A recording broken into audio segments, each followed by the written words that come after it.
Alhamdulillah, alhamdulillahilladzi 'allamal Qur'an khalaqal insan 'allamahul bayan. Asyhadu an la ilaha illallah wahdahu la syarikalah wa asyhadu anna Muhammadan abduhu wa rasuluh akhirul anbiya'i wal mursalin, amma ba'du. Yang sama-sama kita hormati Bapak Wakil Menteri Pendidikan Dasar dan Menengah Prof. Atif Latiful Hayat SH LLM PhD, yang sama kita hormati Kepala BPMP Jawa Barat Ibu Hajah Komalasari SPD MPD, yang saya hormati, saya cintai, saya banggakan Ketua PD Persis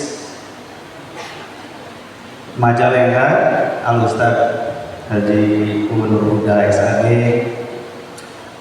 yang saya hormati, saya cintai, saya banggakan Ketua PP Asosiasi Guru Persis yang diwakili oleh Sekretaris PP Asosiasi Ustaz Ismail Fajar Romdani SPD, yang saya hormati Kepala Dinas Pendidikan Kabupaten Majalengka Bapak Haji Raden Muhammad Umar Ma'ruf Esos MSI, yang saya hormati, saya cintai, saya banggakan Ketua PGRI Kabupaten Majalengka Bapak Dr. Haji Datun SIP MPD,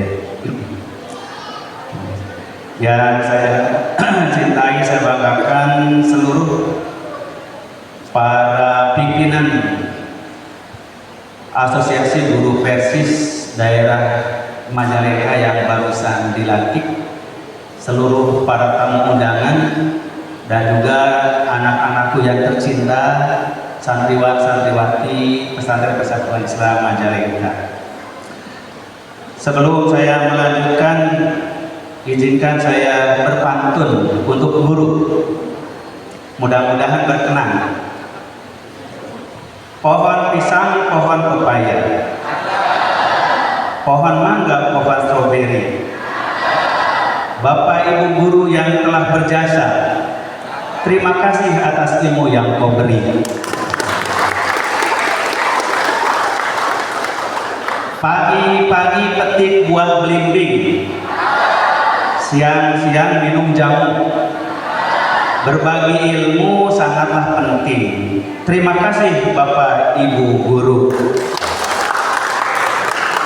Masih banyak yang pantunnya. Tapi kalau kebanyakan jadi nggak ngasih sambutan. Berpantun. Bapak Ibu, para tamu undangan, santriwan-santriwati yang saya hormati, sangat berbahagia tentu pimpinan Pusat Persatuan Islam di pagi menjelang siang hari ini. Yang kesekian kalinya PP Persis menghadiri kegiatan-kegiatan dalam rangka meningkatkan pembinaan, pengembangan pendidikan. Salah satunya melalui peningkatan kekuatan kualitas para guru.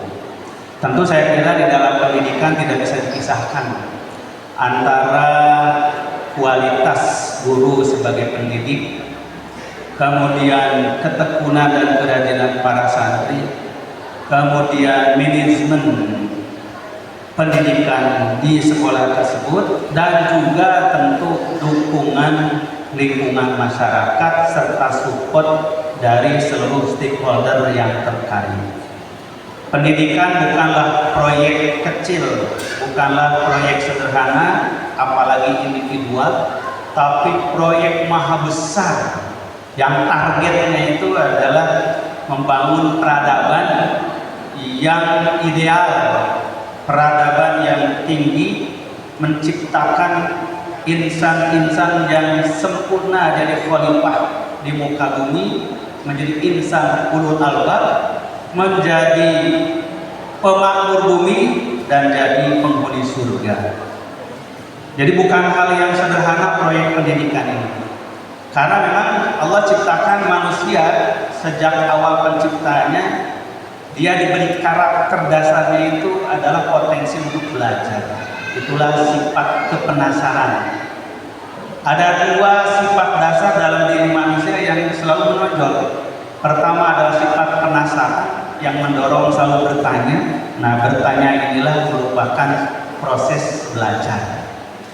Yang kedua adalah sifat lapar manusia yang mendorong selalu ingin mencoba mencicipi makanan. Makanya manusia itu aktivitas yang tidak pernah terhenti, belajar dan makan. Betul nggak, Bu? Diajar dan dahar. Maka kalau belajar ingin menyenangkan, ingin ramai, jangan lupa ada makan. Mau belajar dari mana? Serius, kalau lapar, betul nggak? Saya telah keliling banyak provinsi, di mana masjid-masjid nu paling ramai, nu paling makmur.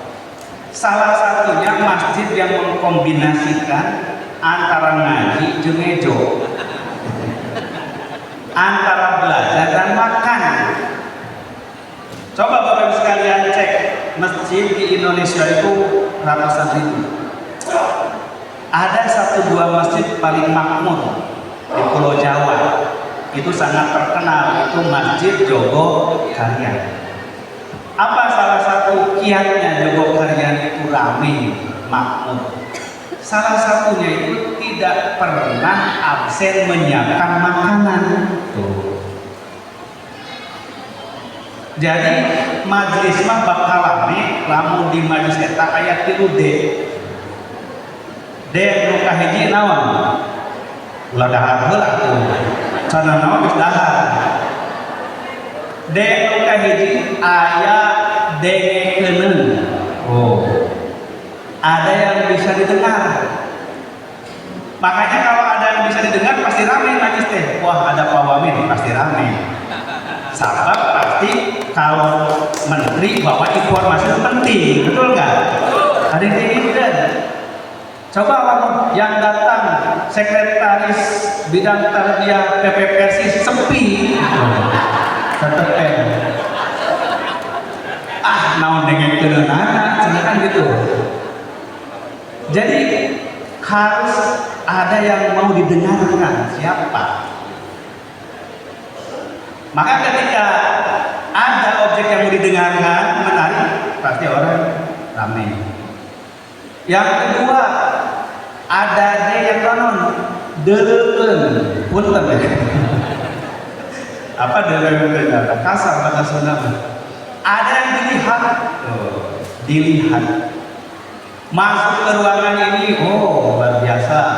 Ini pimpinan PD, salah satu PD yang berhasil membutuhkan memang sebagai PD. Jangan PD, tapi kapasitasnya seperti pimpinan jamaah. Teboga kantor, teboga aula, teboga sekolah. Naon gunana aya pimpinan daerah. Terus tuh. Jadi kudu aya naon deleuleunana, mana PD teh mana? Tah ieu gitu. Jadi ada deleuleunna. Bade suping pawamen, bade suping ketum, aya deleuleunana. Diga kumaha tah pawamen teh, diga kumaha pak ketum tuh. Jadi ada yang dilihat, didengar, dilihat. Jangan sampai masuk hara-hara. Apa hara-hara gitu? Semrawut, ya orang ini teh bener ya acara tingkat awalnya orang balik lagi. Jadi ada yang didengar, ada yang dilihat. Baru yang ketiga ayat dahareun. Ayat dahar.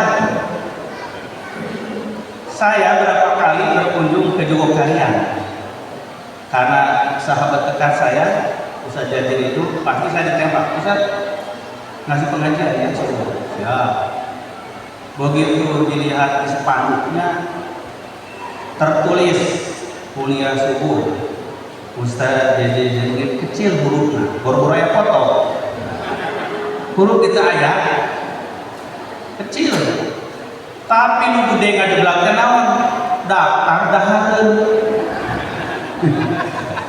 Jadi menu makan pagi ini ngajeblak 5 1 sate Jogja, 2 soto Kudus, 3 naon deh pokoknya mah daftar menu.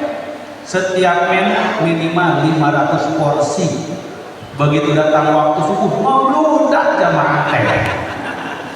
Tah lamun hoyong rame cobian dia begitu gerasa. Terus tuh Bu. Sepakat nggak? Oh pasti rame. Ulah ieu mah di bumi isuk-isuk can ngumuro can sarapan. Datang ke lokasi tuh cair teh acan. Atuh karapok jamaah. Tapi ini Bapak sekalian hanya intermezzo. Tapi yang seriusnya memang menurut Al-Quran antara belajar dan makan itu nggak bisa dipisahkan. Maka ketika Allah menciptakan Nabi Adam, ada 2 informasi yang diberitahukan oleh Allah Subhanahu Wa Taala. Setelah Allah menciptakan Adam, wa idh qala rabbuka lil malaikati inni ja'ilun fil ardi khalifah. Kami menciptakan khalifah di muka bumi, firman Allah ke malaikat. Nah di ayat yang kedua naon? Wa 'allama Adamal asma'a kullaha. Allah ngajarkeun ka Nabi Adam segala nama. Jadi diajar teh hakikat nama memberitahu nama-nama. Sabab pelajaran tahap pertama pasti nanya naon ieu teh. Terus teh murid pertama masuk ke kelas bertanya, "Ibu, apa ini?" Bapak ibu guru ngajarkan kamu ini pertama apa dulu? Sebelum definisi berkepanjangan apa? Anak-anak coba lihat, ini apa? Angka 1, belajar matematika. Anak-anak coba lihat ini apa? A, B, C, memperkenalkan huruf bermaca. Jadi belajar itu hakikatnya adalah menyingkap nama-nama. Maka orang makin banyak referensi di otaknya nama, itulah jadi kumpulan ilmu pengetahuan. Maka orang-orang yang belum belajar ilmu pengetahuan itu bisa nyingkap nama, maka tarang roblon. Bapak Ibu kalau datang ke Baduy, orang Baduy itu langsung geus duduk ngomong 2 omongan, geus biarkeun perkataan. Punanya jang cager tadi bapak cager, enggak sudah bertemu ngomong ke naon deui. Dan nggak ada referensi di otaknya. Tapi coba Bapak Ibu sekalian ketemu dengan teman ngabahas bab HP wae berjam-jam, terus deh bicara medsos wae macam-macam. Kamu sudah belajar itu medsos baru belum? Apa itu? Wah sekarang ada Instagram, ada TikTok, ada link. Jadi ngabahas satu tema bab HP saja itu bisa berjam-jam. Kenapa? Sudah banyak referensi di otaknya. Orang yang tidak punya nama-nama mau ngomongin apa? Nah, dan yang paling banyak kata-kata menurut para ahli psikologi itu ibu-ibu. Soalnya ibu-ibu pasti ada bapak-bapak. Bapak-bapak mah 2 menit geus biakeun kata-kata mah. Terus teh Bu. Ibu-ibu sadiditeun can beak panyarekan bapana. Jadi kosakatanya banyak. Makanya jangan coba-coba kekuatan emak-emak dulu. Jadi belajar itu sifat dasar manusia. Sekolah itu bukan representasi satu belajar. Kehidupan manusia itu hakikatnya belajar. Selama dalam diri manusia bertanya, disitulah manusia belajar. Cuma kalau belajar ini tidak disistematisasikan, tidak dikonsep dengan baik, maka orang akan belajar yang salah. Maka manusia tidak mungkin dalam hidup tidak belajar. Yang ada itu belajar yang benar dan belajar yang salah. Maka ketika kita tidak menyiapkan lembaga belajar yang benar, orang akan nyari cara belajar yang salah. Maka orang banyak salah ikut bertanggung jawab orang yang tidak menyiapkan lembaga belajar yang benar. Sebab belajar karakter manusia. Nah yang kedua yang diberitahukan oleh Al-Quran apa? Manusia itu setelah belajar dahar makan. Maka kata Al-Quran, ya Adam uskun anta wa zawjuka jannah wa kula minha ragadan haitsu syi'tuma. Nah, geus diajar mah Adam ayeuna segera surga sok geladahan tuh. Jadi suruh makan ke surga, makan apa yang kamu inginkan. Maka kata Rasulullah ada dua sisi diri manusia yang tidak pernah merasa kenyang. Kata Rasulullah ada dua sisi manusia yang pernah kenyang.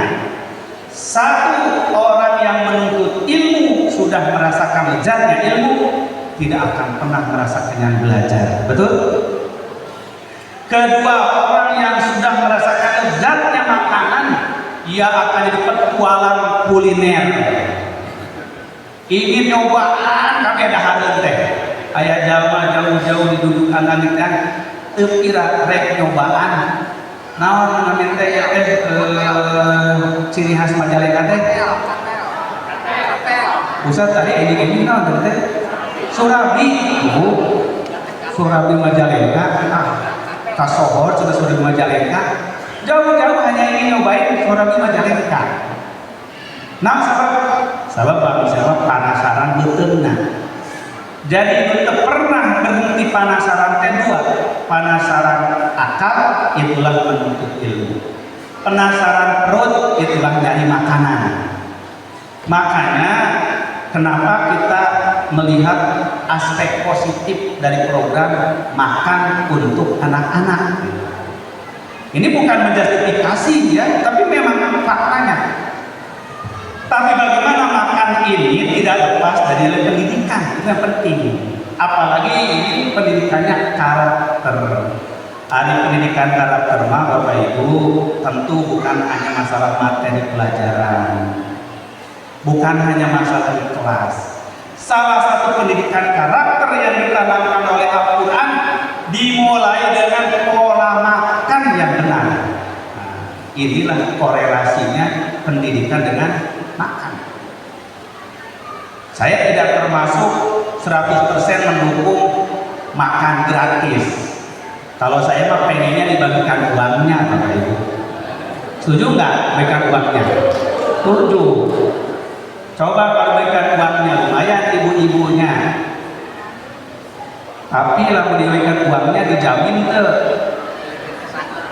dibelikan makanan murah kali, jangan-jangan dipakai bayar pinjol. Lebih bayar lagi karena pakai judol. Wah, makanya tidak ada saya kira kebijakan yang 100% memuaskan semua pihak. Tapi bagaimana kebijakan itu memberi dampak yang positif, itu tanggung jawab kita. Dan kita bukan pemangku kebijakan, betul nggak? Coba para guru jamiah, pesantren, sekolah, pemangku kebijakan atau pelaksana kebijakan? Pelaksana. Yang memiliki kebijakan, ya tentu para pemimpin, hasil pengkajian, penelitian. Kita boleh setuju, boleh tidak, boleh ngasih masukan. Tapi kalau itu sudah berjalan, tanggung jawab kita bagaimana program itu bermakna, berguna bagi pendidikan. Inilah yang dipikirkan oleh PPPSIS. Bagaimana program yang berjalan, apapun dari kebijakan pemerintah yang positif kita terima, kita lakukan kemanfaatan. Yang tidak positif kita kritik, kita kasih masukan, kan begitu. Itulah posisi masyarakat memberikan masukan yang baik bagi para pemimpin. Nah, dalam hal makan ini saya yakin ini kenapa diterapkan pasti hasil pengkajian yang positifnya banyak. Tapi bagaimana kita di pendidikan selain nilai positifnya banyak, ini memberi manfaat terhadap sistem dan tujuan pendidikan. Salah satunya membangun karakter. Membangun karakter yang pertama adalah dari pola makan. Coba Bapak sekalian, dari pola makan ini kata Rasulullah itu sangat menentukan kecerdasan, sangat menentukan kesehatan. Ma'amala ibnu Adam mawi'an syarron min batnihi, kata Rasulullah, teu aya wadah lupang goreng-gorengna lamun dipenuhan ku mangsa leuwih goreng ti beuteungna. Bahasa Prancis sama gitu. teu aya wadah nu panggorengna lamun dipeusian pinu leuwih goreng ti beteungna. Artinya apa? Kalau orang makan asal makan itu sangat buruk dampaknya. Makanya kenapa dalam Islam sampai dipilah makanan halal, makanan haram. Nu halal pun harus thayyib, nu thayyib pun cara makannya harus benar. Ada aturannya. Karena makanan terkait dengan karakter. Jadi kita bicara karakter, awali dari makan. Saya ngasih contoh sederhana misalnya. Betapa karakter hidup kita ini dibentuk oleh pola makan. Coba saya kasih tahu sekalian. Kita makan ini lebih banyak mengikuti selera lidah atau kebutuhan gizi kita? Coba Bapak Ibu, mayunkeun selera leta atau mayunkeun kebutuhan gizi? Leta.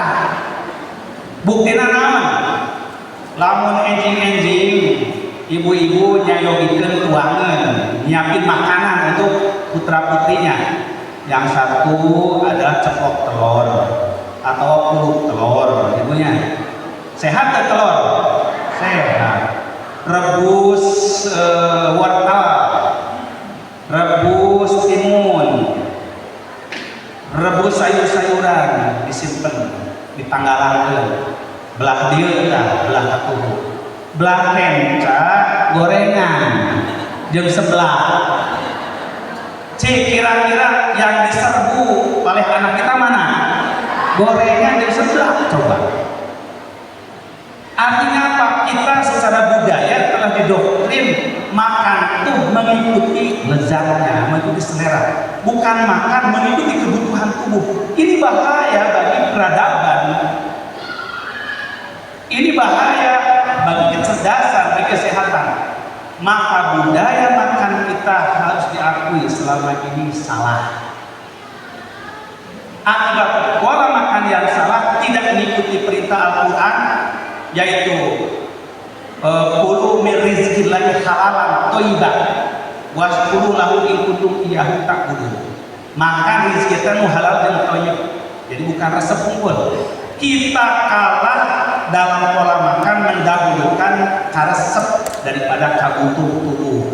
Makanya sanajan tubuh geus menolak lantaran resep dipaksakeun. Cek tubuh teh ampun Pak, ulah dipaksa wae abi teh tos darah tinggi ulah hamun sate wae. Hamun deui hantu sate. Daging. Cek kolesterol teh aduh ampun itu ulah ditambah wae abi teh tos melebihi kolesterolnya tos 300. Lantaran resep udah hantem terus. Dampaknya apa? Tubuh kita tidak kuat, jatuh sakit tuh. Jadi itu pola makan.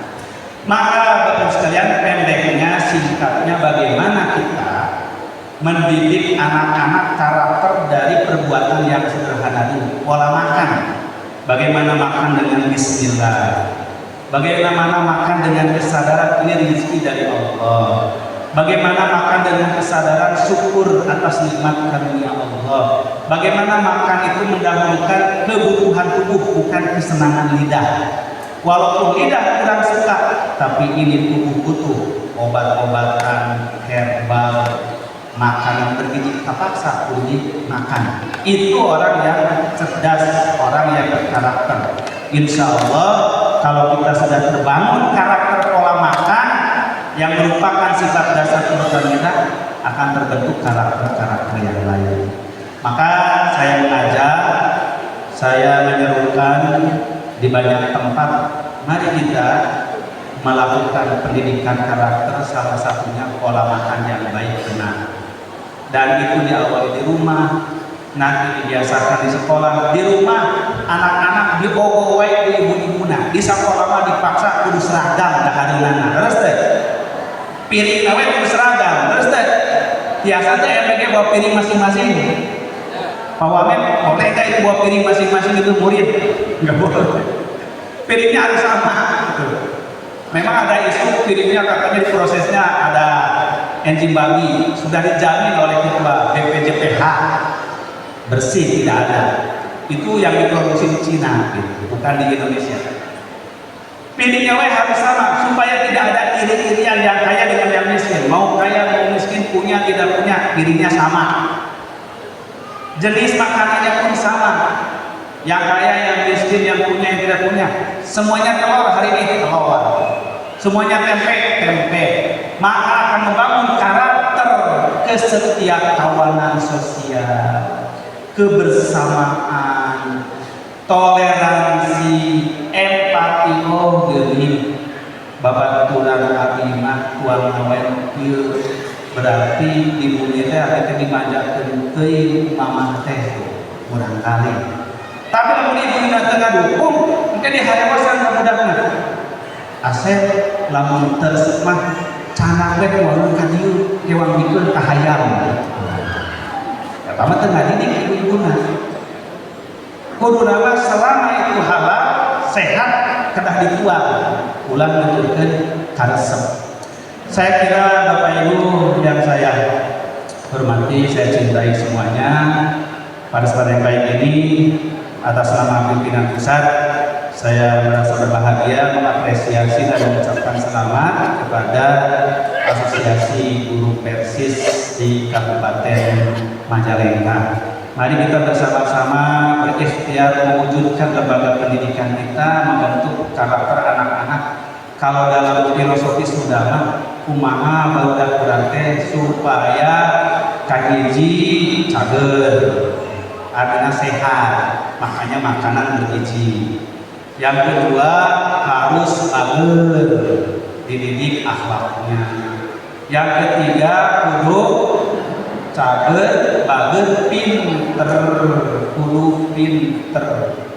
Tapi pinter hungkul teu cukup, rajin diajar, kudu bener, dididik agamanya, akidahna. Teu cukup ketika cager, bager, pinter, bener, kudu singer, kudu kreatif. Nah, jadi filosofi Sunda itu cager, bager, pinter, bener, singer. Itu sudah mewakili tujuan dari pendidikan kita. Mudah-mudahan Jamiah Persatuan Islam di Majalengka menjadi salah satu pelopor bagi kemajuan pendidikan berkarakter, insya Allah. Aku qouli hadza wa astaghfirullahaladzim. Allahu yaqulu bi aidina ila ma fihi khairul Islam wal muslimin. Wassalamualaikum warahmatullahi wabarakatuh.